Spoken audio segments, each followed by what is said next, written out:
West Coast Cookbook and Speakeasy with Chef Justice Putnam. Netrootsradio.com.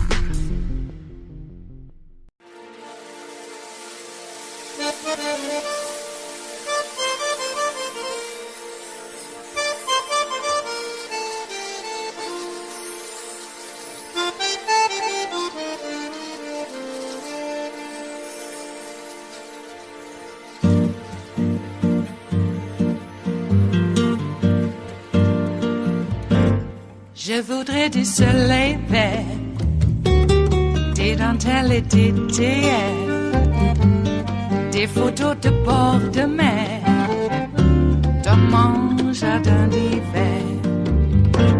Je voudrais de la lumière, comme en Nouvelle-Angleterre. Je veux changer d'atmosphère, dans mon jardin d'hiver. Ma fleur sous la pluie de novembre, tes mains qui courent, je n'en peux plus de t'attendre. Les années passent, il est loin, là je tombe. Nul ne peut nous entendre. Je voudrais du Fred Astaire, revoir un latte. Almost 6 months since the insurrection at the Capitol, the House and Senate coming to an agreement that will award the Congressional Gold Medal to the officers who defended the building. Seems like a layup, but not for 21 House Republicans. They just voted against it. These Republicans who find themselves in a pickle, how do you honor the heroics of the police in an event that you deny? Despite the facts, the video, the witnesses, and the accounts of the police who were there protecting them, these lawmakers who usually wrap themselves in blue are now proudly showing their yellow. Lauren Boebert, a once QAnon-curious congresswoman, she tweeted on January 6th, "Today is 1776," which of course signifies revolution and independence. Days before, she also used this rhetoric. I will carry my firearm in D.C. and in Congress. During the insurrection, she used her Twitter account to announce to the public, and thereby any insurrectionist who might look, that Speaker Pelosi had been removed from chambers. But in May, during National Police Week, she proclaimed that, quote, Republicans will always back the blue and honor their service. Always being the suspect word there. Marjorie Taylor Greene of Georgia, actual QAnon curious, she says she didn't vote for the bill because she wouldn't call it an insurrection. She once introduced legislation that awards gold medals to police in Minneapolis and Portland who protect Americans from, quote, Black Lives Matter domestic terrorists. She also said, in the face of this dangerous threat, our men and women in blue have stood strong by defending our streets, protecting storefronts, and restoring order. The heroic action of American law enforcement is the only force standing between us and total anarchy. So this is John Rose of Tennessee. Low morale is permeating police departments across our nation as rioters and lawbreakers repeatedly vilify, demonize, and verbally attack the thin blue line. At a time when police forces around the nation are themselves under attack, I want our law enforcement officers to know that I will continue to support the thin blue line. Except when he doesn't. Rose also declared that, quote, if we do not support our police and stand up to this unprecedented violence, we will lose our democracy. We must use our freedom to defend our freedom, or we will lose our freedom. And meet Andrew Clyde of Georgia. Even though he actually barricaded the door in the House chamber against rioters, he has a unique take on that experience. You know, if you didn't know the TV footage was a video from January the 6th, you would actually think it was a normal tourist visit. Now, Clyde also honored law enforcement during National Police Week. Quote, having worked with law enforcement for over 30 years, I know the risks our brave officers undergo on a daily basis. Thank you to the men and women of the Georgia police forces and across our nation for keeping us safe every day. Hashtag back the blue. A tourist visit, he says. Well, here's what one of the officers protecting Clyde's life says. It was very scary. because I thought I was going to lose my life right there. So Andy Harris of Maryland also voted against the medals. He says he commends the Capitol Police for their actions on January 6th, but calls the awarding of medals a politically charged publicity stunt. Notable, he was a big supporter of Law Enforcement Appreciation Day. And Jody Heiss of Georgia, he also has recognized the need to honor police heroes in the past, at least. Ditto for Bob Good of Virginia, said proud to stand with law enforcement. And Tom Massey of Kentucky. He tells CNN that he can't support the medals because the bill calls the attack an insurrection instead of a mob, and that language would affect the court cases of those who mobbed. Matt Gaetz of Florida, he also says Americans need to stand by police. I want an America where we support the police, where we utilize every resource available to ensure that they're responsive to their communities. And the overwhelming number of people who wear that uniform, whether it's in our law enforcement or in our National Guard, they do it because they love America and they love Americans, and we need to stand with them. But all these members voted against the medals, as did Matt Rosendale of Montana, who last month declared that he'd always stand behind law enforcement, the ones who selflessly put their lives on the line to protect his family. Apparently always has limits. Ralph Norman of South Carolina wrote an op-ed last summer denouncing the left's effort to defund police, declaring that he will, quote, always stand behind our law enforcement agencies and those who serve their communities honorably. There must be a mutual two-way trust. Again, with the always. Now, Chip Roy of Texas. Here he is just 3 weeks ago. So I'm proud to stand here with so many of these great friends to stand up in defense of our law enforcement community, stand up in defense of safe streets. Scott Perry of Pennsylvania. It is National Police Week, and we're here to not only honor the fallen, but to also honor those who sacrifice every day and every night at any time, in any place, under any conditions for our safety in our communities. When elected leaders refuse to stand with our law enforcement officers and continue to bend to the whims of violent mobs, we lose our civilization. We lose our civil society. Again, he voted against the medal, so let's play that last part one more time from Scott Perry of Pennsylvania. When elected leaders refuse to stand with our law enforcement officers and continue to bend to the whims of violent mobs, we lose our civilization. We lose our civil society. Also voting against medals for Capitol and D.C. police officers, Warren Davidson of Ohio. And our law enforcement protect that right. They defend freedom. They protect and defend our communities. They do it heroically with bravery every day, and so often thanklessly. We're right to give them thanks. They put their lives in harm's way. They do it thanklessly, he says. Ain't that the truth? Greg Stubbe of Florida. Since last summer, members of law enforcement have faced attacks and dangerous rhetoric, even from members of this body. As officers put their lives on the line to protect all of us, our communities, and our families, we have seen nothing but dangerous attempts from the left to defund, dismantle, and disband the police. Even as we stand here today, surrounded by razor wire, National Guard, increased police present to protect you, but you don't want them to protect our citizens. This is Mary Miller of Illinois. Democrats are about defunding the police and taking away our Second Amendment rights. Republicans are here to back the blue and the Second Amendment. Back the police, she voted against the medals. This is Michael Cloud of Texas. We owe it to our hardworking police officers who dedicate their lives to upholding the law, to give them the respect and provide them with the resources, training, and support they need to do their jobs safely and effectively. They owe police officers respect, says Cloud, who disrespects the very police officers who ensure his safety day after day. And then there's Paul Gosar of Arizona. I strongly support law enforcement, firmly disavow the groups and individuals funding, enabling, and partaking in mob violence, and call on my colleagues on the other side of the aisle to do the same. Now, Gosar also has a unique take on the officers protecting the building against his workplace and democracy while questioning the FBI director yesterday. Director Ray, do you know who executed Ashley Babbitt? Yeah, it's disturbing. The Capitol Police officer that did the shooting, Ashley Babbitt, appeared to be hiding, lying in wait, and they gave no warning before killing her.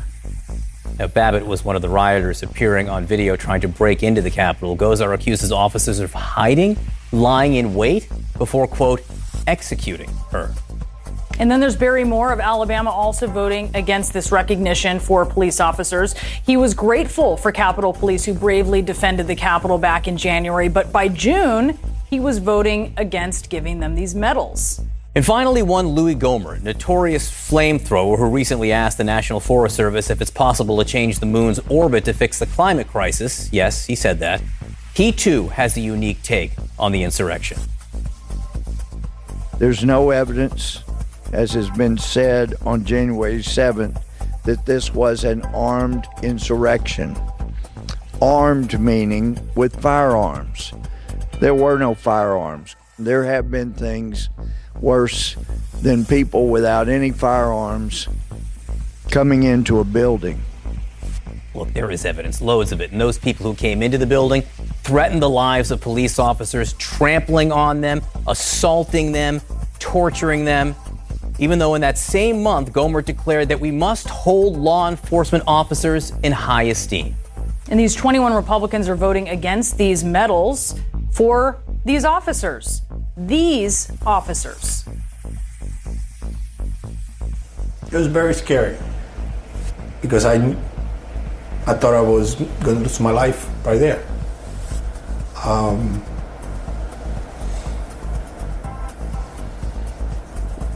I remember specifically thinking it when I was on the floor.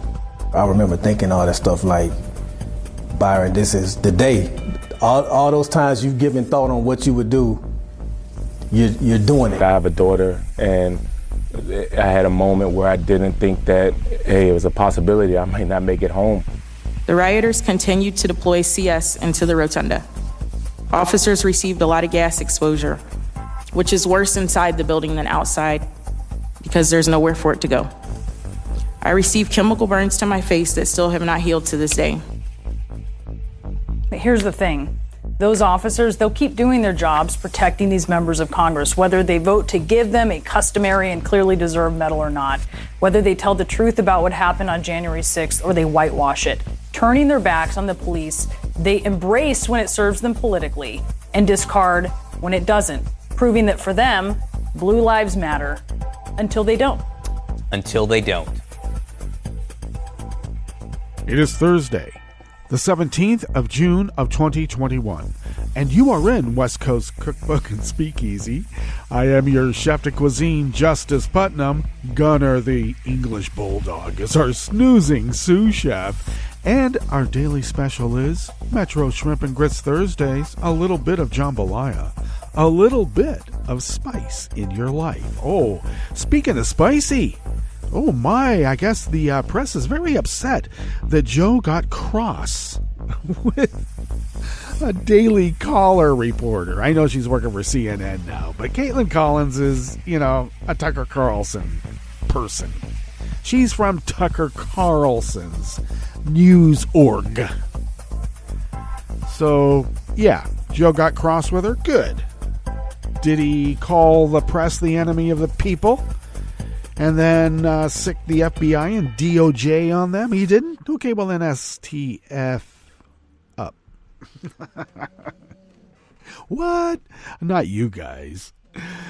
We're all in this together. We're talking about them with a capital THEM. Yeah, we're othering them. And we should. Because if we don't recognize the fact that they really want to eliminate us, this is what this is about. 73 million are upset that they have to be good neighbors. Oh no, you can't force me to be a good neighbor. And they're willing to side with a hostile foreign power. A majority of Republicans approve Putin higher than Joe. Now, what does that mean?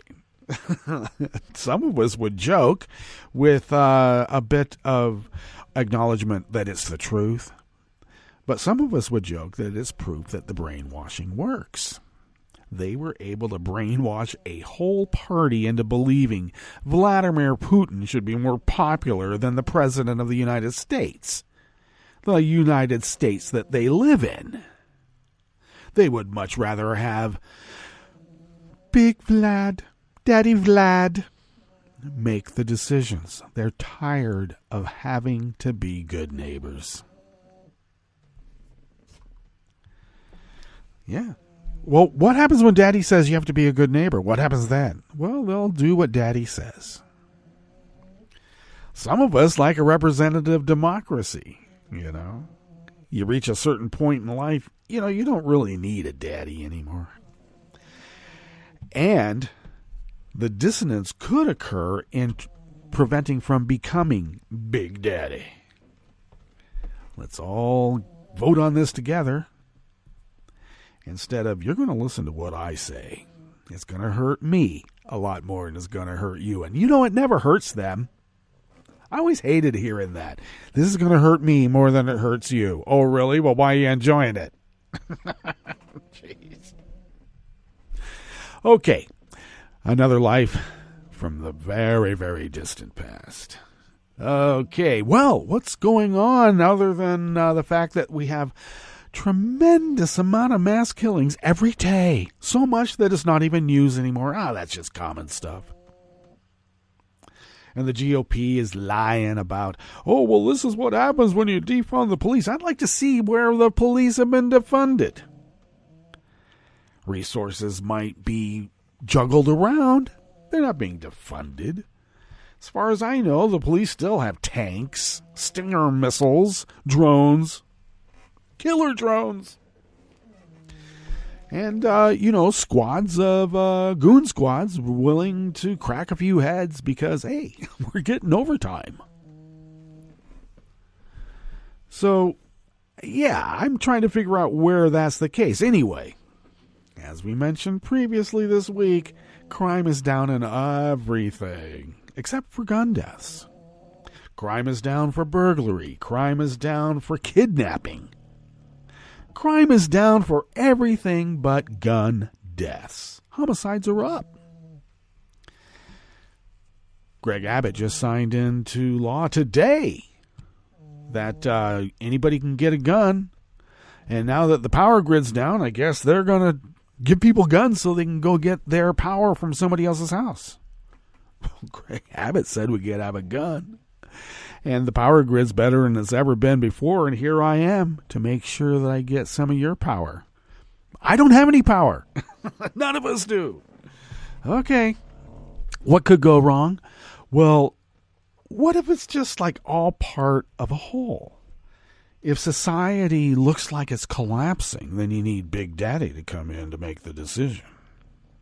We need a Big Daddy. And since Trump didn't know how to make the supply trains run on time, they need Vlad. Because he's obviously a very good manager when it comes to running a mob state. Look, Russia almost has the GDP of what Italy has. Not every mob state can say that. Jeez. Here we are, the United States of America. And we got all of these law and order back the blue idiots. Siding with a hostile foreign power whose stated intent was to disrupt America and knock it down a few notches, and look how far we've been knocked down. You know, I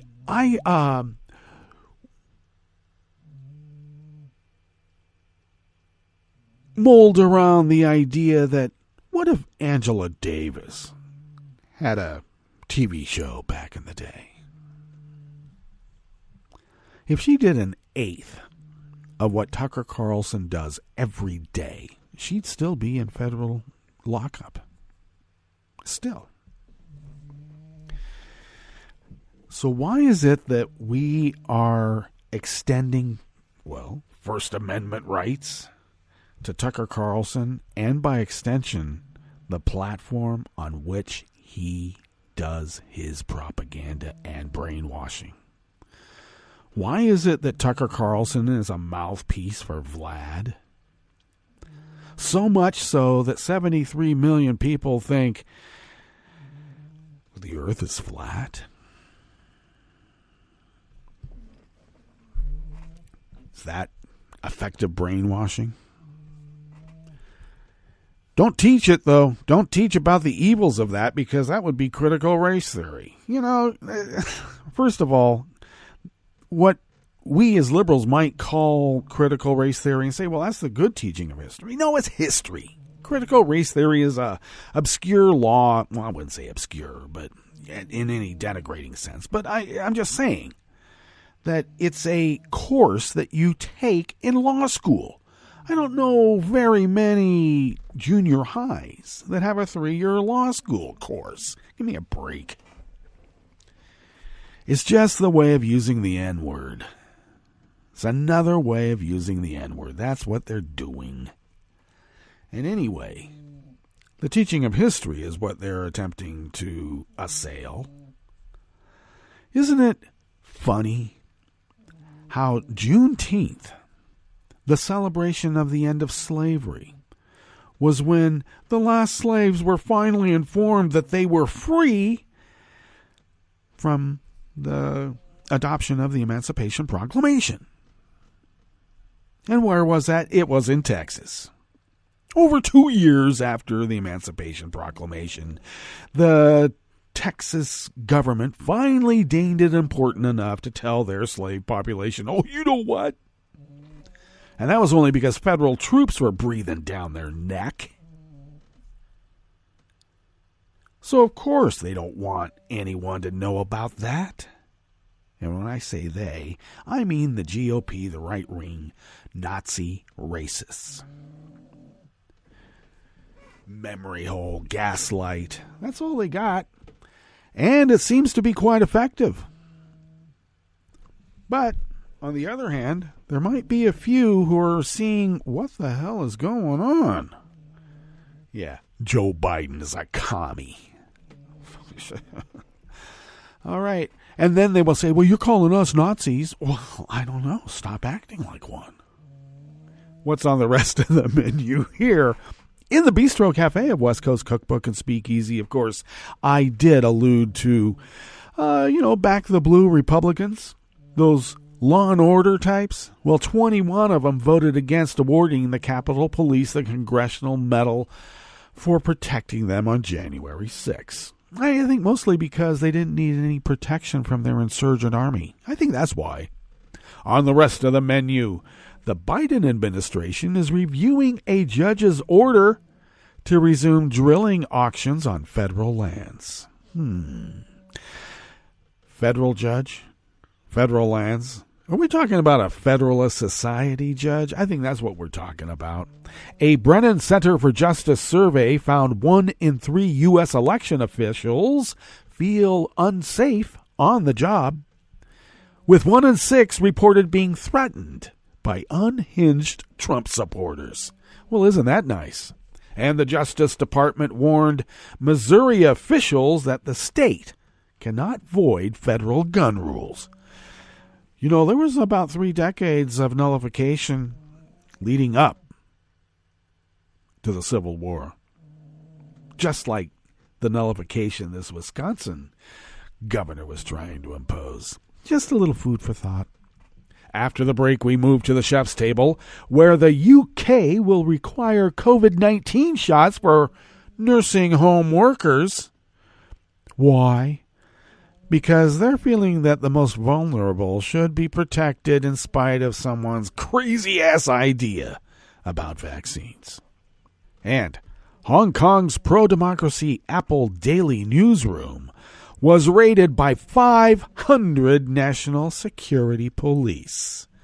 All that and more on West Coast Cookbook and Speakeasy. Bon appetit.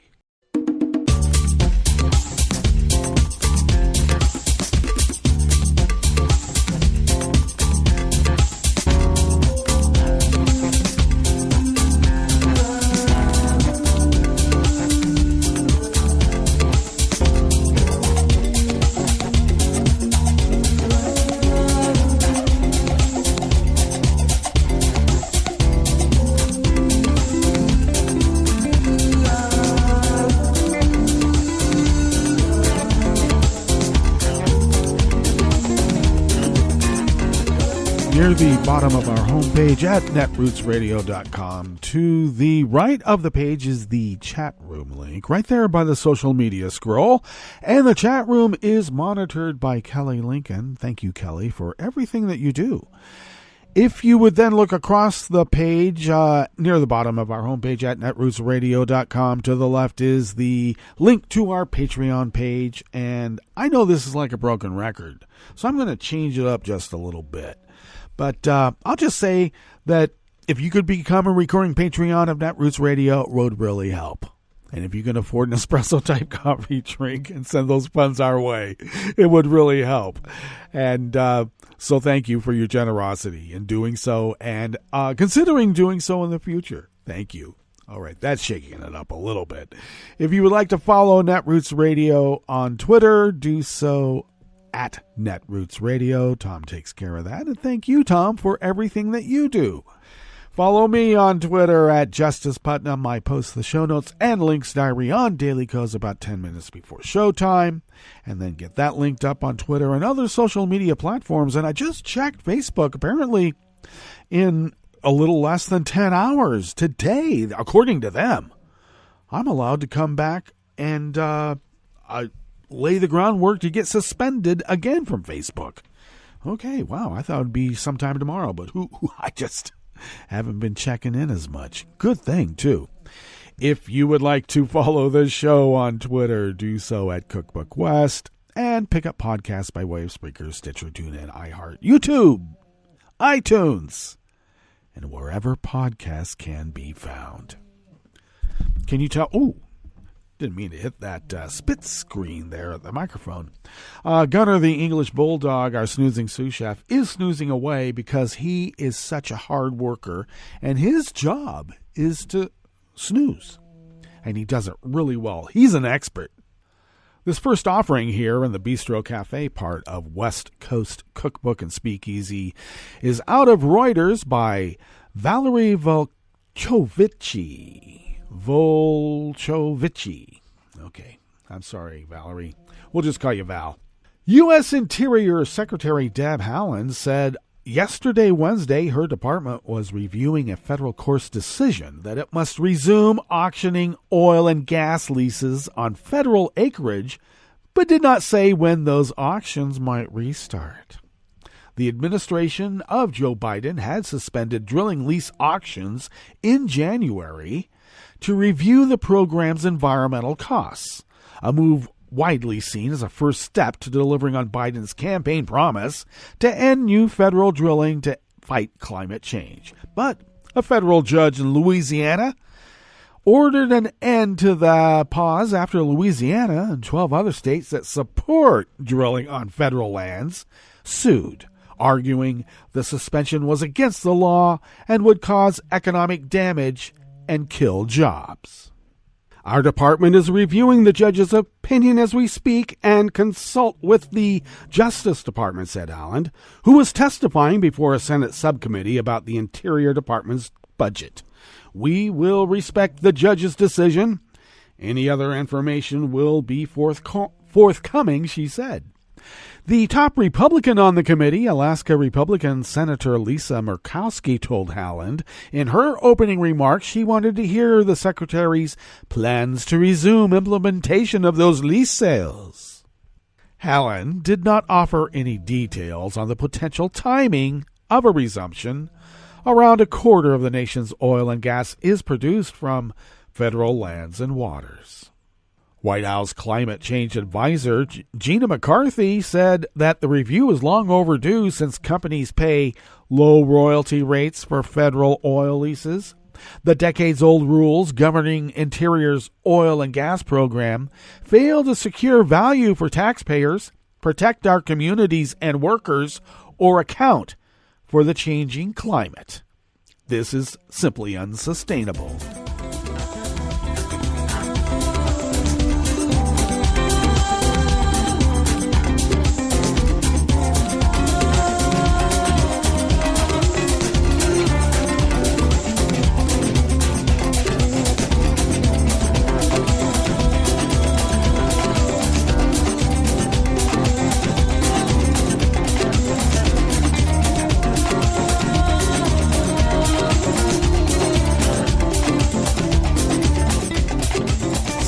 Reuters brings us this next offering here in the Bistro Cafe of West Coast Cookbook and Speakeasy. Metro Shrimp and Grist Thursdays. 1 in 3 U.S. election officials feels unsafe on the job, and 1 in 6 reported being threatened because of their work, according to a survey published yesterday, Wednesday, by the New York University's nonpartisan Brennan Center for Justice. The results reflect a reckoning in the wake of election in which the loser, former Republican President Donald Trump, spent months falsely alleging the contest was rigged against him. Those claims sparked threats and actual violence, such as the deadly U.S. Capitol riots on January 6. A Reuters investigation published on Friday last found that election workers and their families continue to face threats and intimidation months after Trump's loss in November to Democrat Joe Biden. The intimidation has been particularly severe in Georgia, where Secretary of State Brad Raffensperger and other Republican election officials refuted Trump's stolen election claims. Election officials' fears for their safety portend major staffing problems in future votes. I would say that's a feature, not a bug. Large numbers of election officials have resigned in the past year, raising alarm bells, the Brennan Center said, but the wave of departures could soon turn into a tsunami. The Brennan Center surveyed 233 local election officials across the country between April 1st and 7th. The survey had a 6.4% margin of error. Many election workers who were surveyed blamed social media for spreading falsehoods. About 54% of election officials said social media made their work more dangerous, and 78% said it made it more difficult. Those findings reflect a dangerous rise in disinformation. Trump's false claims that voter fraud cost him the election spread quickly among supporters over social media platforms. This disinformation has indelibly changed the lives and careers of election officials, the report said, calling on technology and media companies to help slow the spread of disinformation. U.S. Attorney General Merrick Garland acknowledged the rising threat to election workers in a speech, saying his Justice Department will aggressively protect voting rights at a time when many Republican-led states are tightening election laws.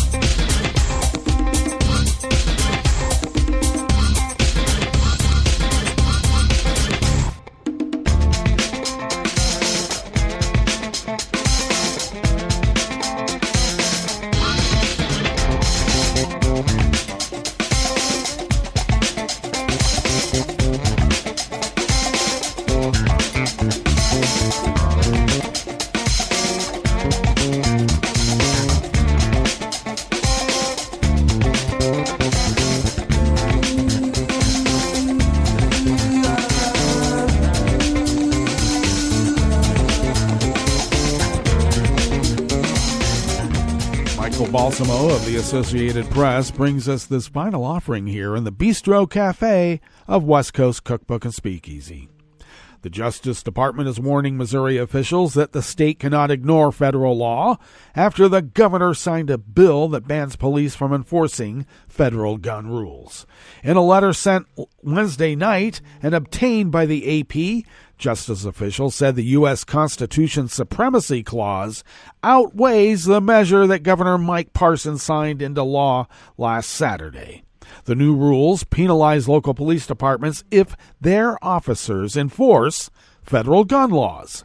Acting Assistant Attorney General Brian Boynton said the law threatens to disrupt the working relationship between federal and local authorities, they said in the letter, noting that Missouri receives federal grants and technical assistance. The public safety of the people of the United States and citizens of Missouri is paramount, Boynton wrote in the letter. President Joe Biden has made gun control laws a priority of his administration, and the House has passed 2 bills requiring background checks on firearm sales and an expanded review for gun purchases, though they face a tough road in the Senate. But states, including Missouri, have increasingly worked to loosen gun laws, including abandoning requirements that people get training and pass background checks to carry concealed handguns. Missouri's law would subject law enforcement agencies with officers who knowingly enforce any federal laws to a fine of about $50,000 per officer. Republican lawmakers who worked to pass the bill have said they were motivated by the potential of more restrictive gun laws in the Biden administration. Anything cleaning your gun is considered restrictive to these idiots. How do they keep getting away with it? Well, they do have the guns now, don't they? All right, let's get to our break. And when we get back from that break, we will go through weather from around the world. And we will finish up with the stories that we've curated for you today. You're listening to West Coast Cookbook and Speakeasy, and we will be right back. You are listening to netrootsradio.com. Please hang up and try again.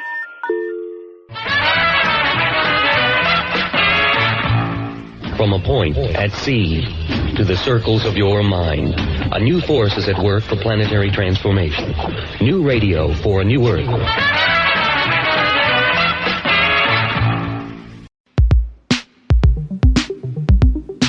This is Scientific American's 60-Second Science. I'm Karen Hopkin.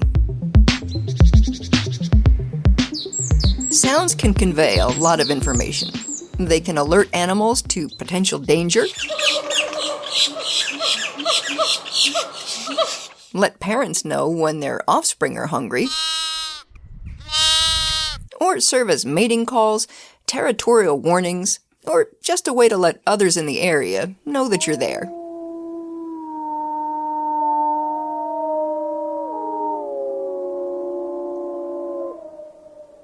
And it turns out that even embryos pay attention to this natural soundscape.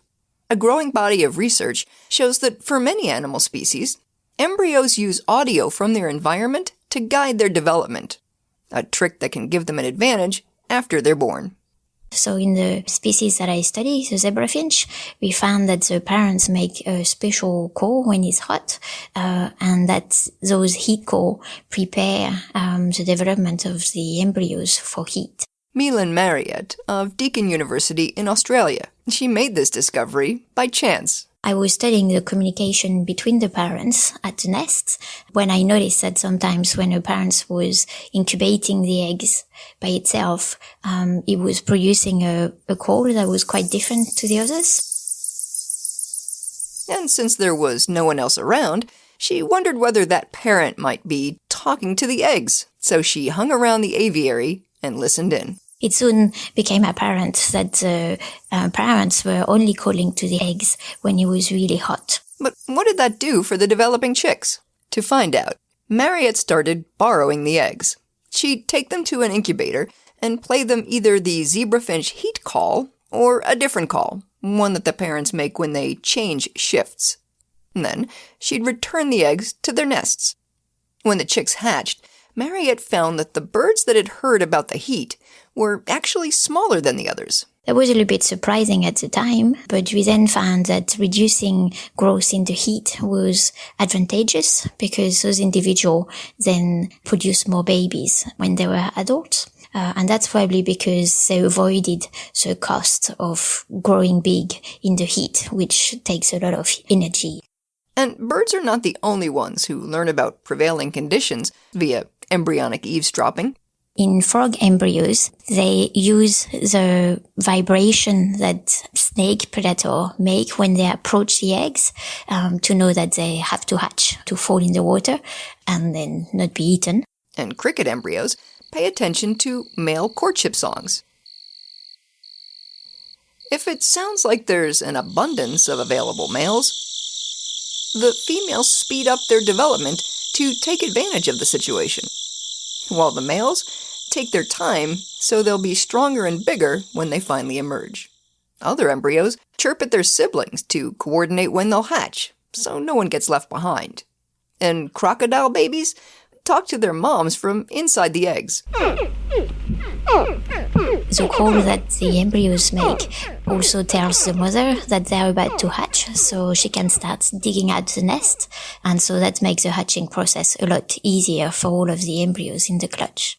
Even human embryos can tune in to the goings-on. So in humans, we know that fetus can learn to recognize the mother voice, and they can also start recognizing the melody of their native language. Of course, the next question becomes, how are these embryos actually listening in? Through an eggshell or even a womb? And more importantly, how do they act on what they hear?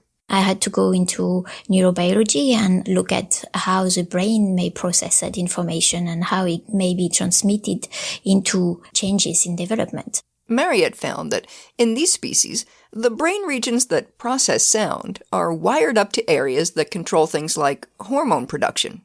Work she describes in the journal Trends in Ecology and Evolution. So embryos can respond to the sound without really knowing what the sound is about. And so it's not really that embryos can hear those sounds consciously. Basically, it's a spontaneous physiological response.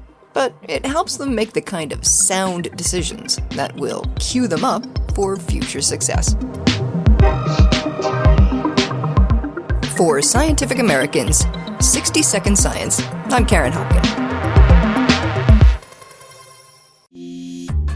This program is presented by the Centers for Disease Control and Prevention.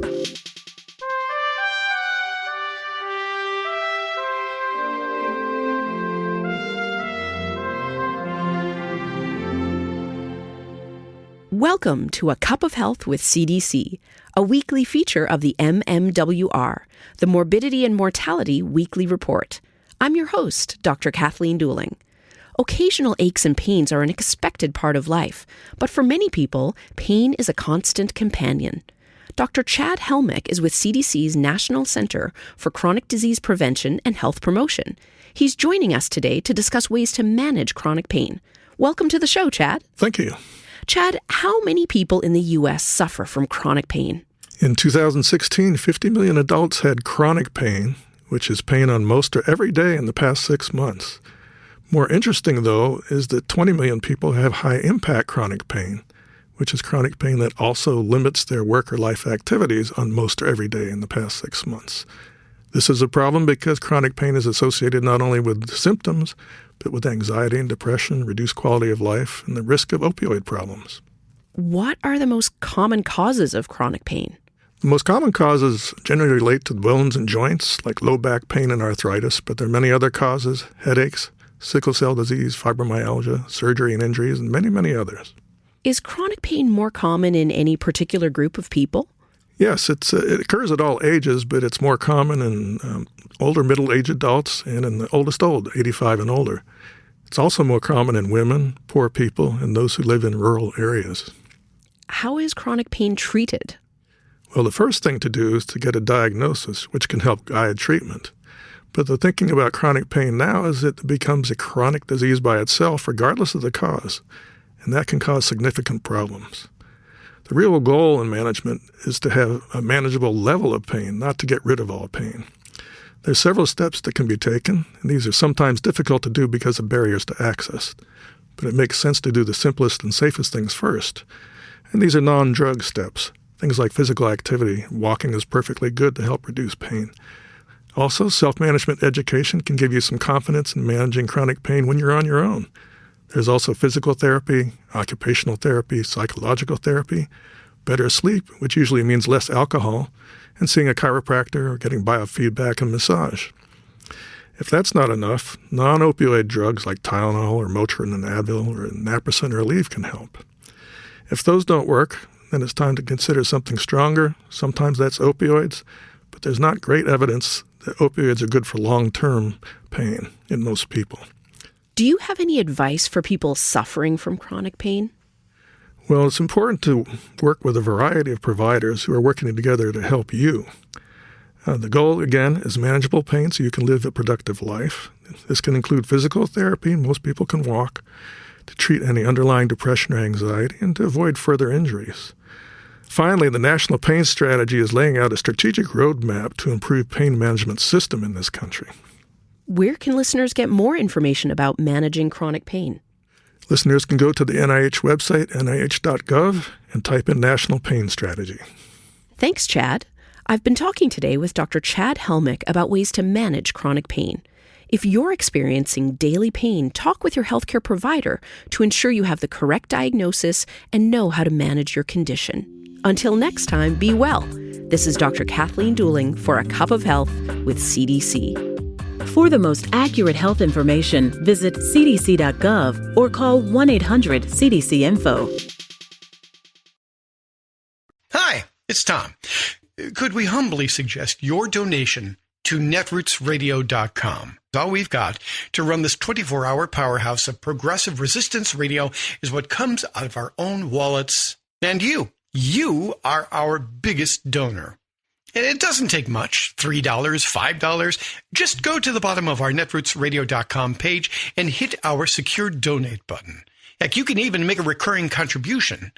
So donate what you'd like at the bottom of our netrootsradio.com's homepage. Because you are our biggest donor. netrootsradio.com. Together, we are Resistance Radio.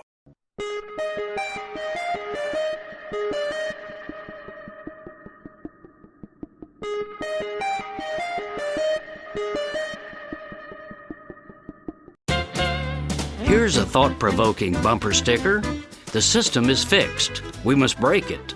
This thought came into vivid focus recently when a news report by ProPublica revealed that a nest of preening multi-billionaires, led by the likes of Jeff Bezos, Elon Musk, and Michael Bloomberg, have been playing America's rigged tax system to dodge paying their share of upkeep for the society that so lavishly enriches them. In a leak of actual IRS data, the 25 richest Americans were exposed for using tricks and loopholes to pay barely 3% of their enormous riches to our public treasury, while ordinary working people shell out about 24% of their meager income. Check out the manipulations by Amazon hefe Jeff Bezos, the world's richest man. Even as his riches skyrocketed by $120 billion from 2006 to 2018, he paid just 1% in taxes on that huge gain. One year in which his wealth swelled by $18 billion, he even took a $4,000 tax credit from us for the care of his children. The chief fix for these super dodgers is that they can take out loans on the escalating value of their stock, mansions, yachts, etc., without paying taxes on the cash they get. Then they spend the cash value of those assets without having to sell them. Financial voodoo for the privileged few. In response to the revelations in ProPublica's jaw-dropping report, Congressional Republicans, Biden administration officials, and the IRS are all promising a thorough investigation and crackdown. Not on the sleazy billionaires, of course, but on ProPublica. This is Jim Hightower saying, yes, some top public officials exclaim that they are outraged. Not by the tax rigging, but by the fact that you and I have been told about it in specific, undeniable detail. The Hightower Radio Lowdown is brought to you by the Lowdown Happy Hour, now live streaming on Facebook from the Chat and Chew Cafe. So grab a libation, pull up a virtual chair, and join our freewheeling conversations with political mavericks, musical agitators, and kick-ass grassroots groups. The Lowdown Happy Hour will connect you to good trouble activists who are building people power across America. Get the Lowdown at hightowerlowdown.org. I'm Rick Smith, and this is Labor History in 2. On this day in labor history, the year was 1913. That was the day the industrial workers of the world led a strike at Studebaker in Detroit. IWW organizers Matilda Rabinowitz, Jack Welch, and others arrived in Detroit to organize. They gave lunchtime speeches outside the auto plant. Their speeches were so popular with Ford workers that managers at the Highland Park plant stopped allowing workers to take their lunches outside and had the organizers arrested. They moved on to try to organize Studebaker, where they had supporters inside. Workers there had complaints similar to those at Ford, namely long hours and endless speed up. At Studebaker, workers were also angry when management changed the way they were paid from weekly to every other week. IWW supporter Dale Schlosser was fired from Studebaker's number 3 plant as he tried to circulate a petition for a return to weekly paydays. Word spread like wildfire, and 3,500 workers walked off the job in the first auto strike in Detroit. Rabinowitz and Walsh led a 7-mile march of thousands to Studebaker plant number 1, and then downtown to Studebaker plant 5, calling workers out on strike. By the end of the day, nearly 6,000 workers speaking a number of different languages voted for IWW representation and put together a list of grievances. IWW organizers envisioned an industry-wide strike, and 2,000 strikers marched to the Packard plant the next day to call those workers out to join the strike. There, they were met and beaten by police. The strike and organizing drive was quickly crushed. Rabinowitz remarked that workers returning to Studebaker were even more determined to fight. IWW organizer Frank Bond observed the strike was not for a few days or weeks, but maybe 20 or 30 years.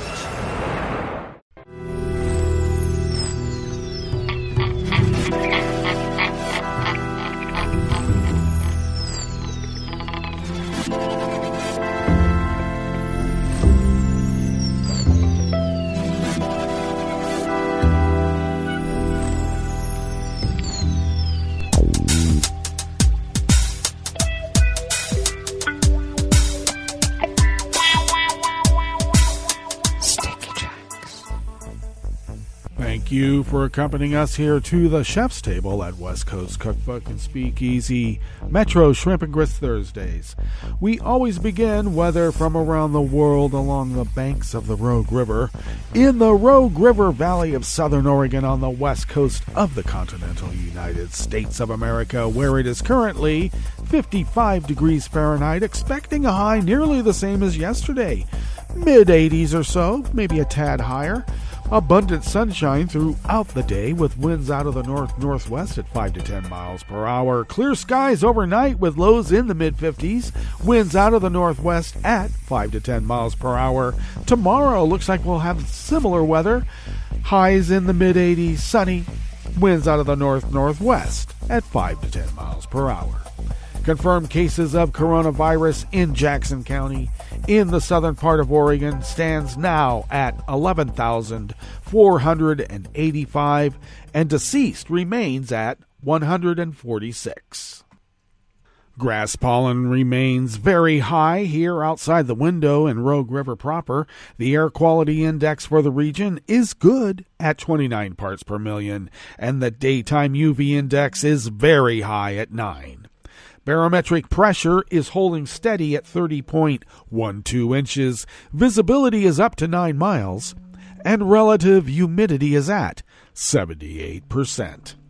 Weather from around the world is brought to you by a crowd of crowdsourced weather stations that a crowd crowdsources from around the world.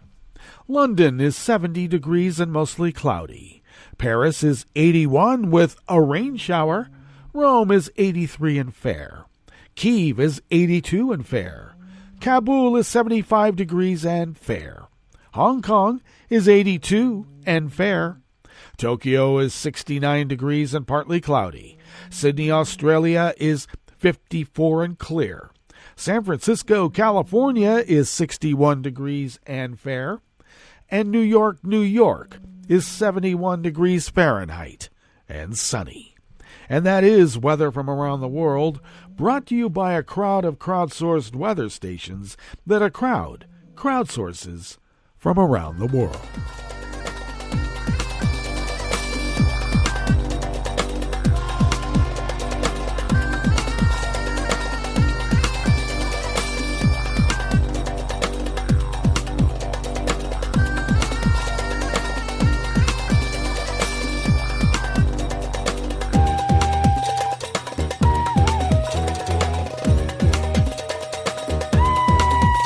Danica Kirka of the Associated Press brings us this first amuse-bouche here at the Chef's Table at West Coast Cookbook and Speakeasy.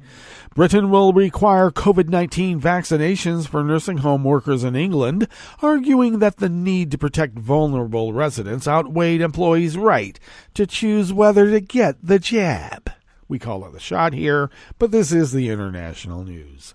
Health Secretary Matt Hancock announced the new rules yesterday, Wednesday, together with plans for a public consultation on extending the vaccine requirement to National Health Service workers. He described the vaccination mandate as a sensible step to save lives.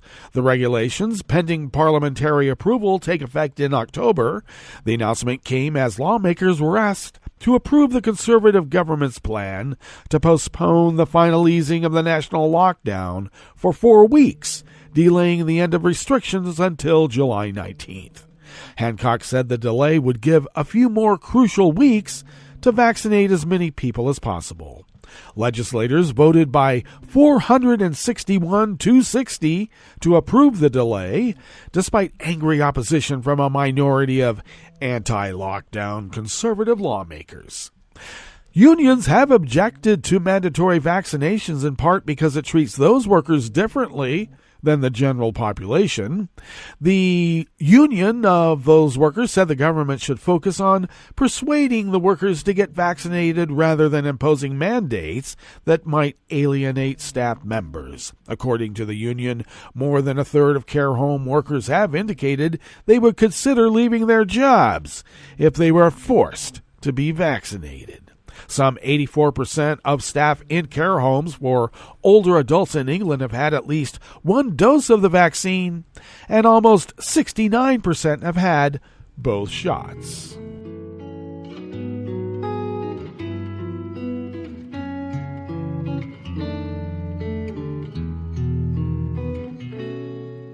Je te donne ce mon amour pour la vie entière. La promesse de me trouver à tes genoux.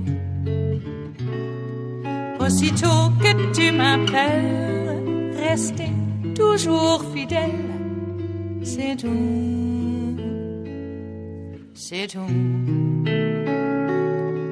Je te donne tous mes printemps, mes étés de mer, mes automnes quand les feuilles tombent partout. Si ce n'est pas une bonne affaire, je te donne tous mes hivers. This final amuse-bouche here at the Chef's Table at West Coast Cookbook and Speakeasy Metro Shrimp and Grits Thursdays is by anonymous staff, and who can blame them? At Reuters. 500 Hong Kong police officers sifted through reporters' computers and notebooks at pro-democracy tabloid Apple Daily today, the first case in which authorities have cited media articles as violating the national security law. Around dawn, police arrested 5 executives of the newspaper, and officers were later seen sitting at computers in the newsroom after entering with a warrant to seize journalistic materials, including from reporters' phones and laptops. The raid is the latest blow to media tycoon Jimmy Lai, the tabloid's owner and a staunch Beijing critic, whose assets have been frozen under the security law and who is serving prison sentences for taking part in illegal assemblies. In comments raising further alarm over media freedoms in Hong Kong, Security Secretary John Lee described the newsroom as a crime scene and said the operation was aimed at those who use reporting as a tool to endanger national security. He did not elaborate on the dozens of articles police said they were taking aim, but said the 5 were arrested for a conspiracy to make use of journalistic work to incite foreign forces to impose sanctions on Hong Kong and China.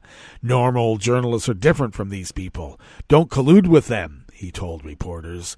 Do your journalistic work as freely as you like in accordance with the law, provided you do not conspire or have any intention to break the national security law. Wow, that sounds like a threat. In a letter to its readers, Apple Daily said that it was the victim of a targeted attack by the regime, but that its staff will continue to stick to their posts loyally and fight to the end. Police seized 38 computers used by this reporters.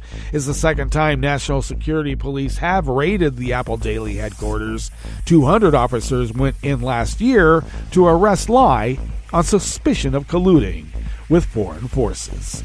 Well, that brings us to the end of our broadcast period for the day. But you do know Netroots Radio broadcasts on, and we will meet up tomorrow for Blue Moon Spirits Fridays. So do stay tuned to Netroots Radio all day and all night for all the breaking news as it breaks.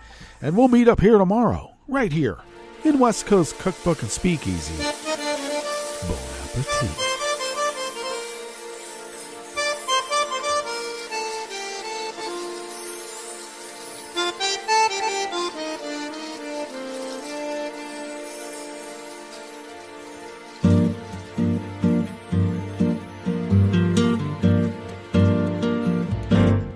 Je voudrais du soleil vert, des dentelles et des théières, des photos de bord de mer, dans mon jardin d'hiver. Je voudrais de la lumière, comme en Nouvelle-Angleterre. Je veux changer d'atmosphère, dans mon jardin d'hiver. À fleurs sous la pluie de novembre, tes mains qui courent, je n'en peux plus de t'attendre. Les années passent, qu'il est loin, là je tombe. Nul ne peut nous entendre. Je voudrais du Fred Astaire, revoir un latte Goël. Je voudrais toujours te plaire dans mon jardin d'hiver. Je veux déjeuner par terre, comme au long de golfe clair, t'embrasser les yeux ouverts dans mon jardin d'hiver.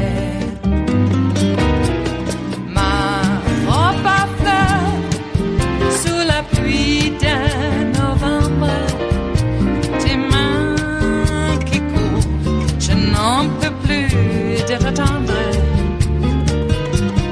Les années passent, il est loin, là je tombe.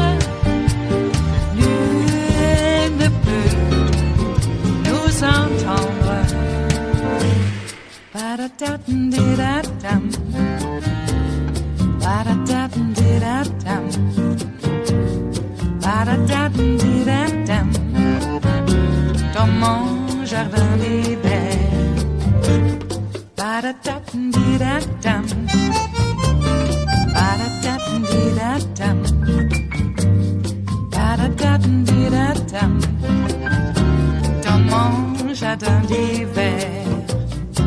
Dans mon jardin d'hiver. Dans mon jardin d'hiver.